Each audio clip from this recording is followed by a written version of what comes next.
네, 들으셨듯이 헌정사상 처음으로 현직 법관 탄핵소추안이 발의되면서 향후 헌법재판소가 어떤 판단을 내릴지 관심인데요. 파면을 정당화할 정도로 중대한 법 위반이 있었느냐, 이런 쟁점과 함께 임성근 부장판사의 임기가 얼마 남지 않았다는 것도 주요 변수가 될 전망입니다. 임성호 기자입니다. 탄핵안이 발의된 임성근 부장판사는 이른바 사법농단에 연루된 판사 중 한 명입니다. 박근혜 전 대통령의 세월호 7시간의 효 관련 칼럼을 썼다가 명예훼손 혐의로 기소된 일본 기자 재판에서 청와대 입장이 판결문에 반영되도록 개입한 혐의로 재판에 넘겨졌습니다. 하지만 지난해 1심 재판부는 무죄를 선고했습니다. 임 부장판사가 지위와 개인적 친분을 이용해 판결문 작성에 개입하는 등 위헌적 행위를 한 게 분명하다고 강조하면서도 직권남용죄 성립 요건은 해당하지 않는다는 겁니다. 이런 상황에서 이번에 여당이 발의한 임 부장판사 탄핵소추안이 국회 본회의를 통과하면 최종 판단은 헌법재판소로 넘어갑니다.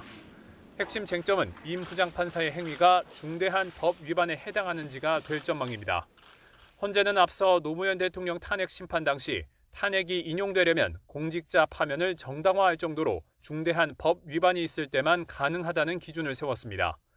그 예로 적극적, 능동적, 계획적으로 헌법상 법치주의와 민주국가 원리를 위배하거나 뇌물수수나 부정부패 등의 법률 위반으로 국민 신임을 저버리는 경우 등을 들었습니다. 이번 법관 탄핵안을 발의한 여당 측은 임 부장판사의 재판 개입 행위 자체가 법원이 위헌적 행위라고 인정할 만큼 중대한 법 위반이라고 주장하고 있습니다. 반대로 임 부장판사 측은 탄핵당할 정도로 중한 헌법 위반으로 볼 수 없고 현재 항소심이 진행되는 등 명확한 법적 결론도 안 났다고 맞서고 있습니다. 또 다른 변수는 임 부장판사의 남은 임기입니다. 임 부장판사는 법관 임기 연장을 신청하지 않아서 이달 말 퇴직할 예정입니다. 그 전에 헌재가 결론을 못 낸다면 임 부장판사 퇴직 이후에 탄핵안에 대한 판단 없이 각하할 수도 있다는 전망도 나옵니다. 소위이기라는 게 이미 법관이 아닌 사람을 법관직에서 탄핵하는지 여부를 심판하는 게 실익이 있느냐, 이런 문제인데, 헌법재판소 심판 대상이 된 이후에 탄핵 대상자가 법관이 아니라면 아마 소위 이익이 없다는 이유로 각하될 가능성이 높습니다.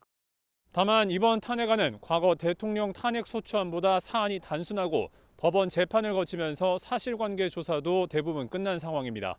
따라서 헌재가 이번 사안의 상징성과 중대함을 고려해 집중 심리를 한다면 이른 시일 안에 판단을 내릴 수도 있다는 전망도 나오고 있습니다. YTN 임성호입니다.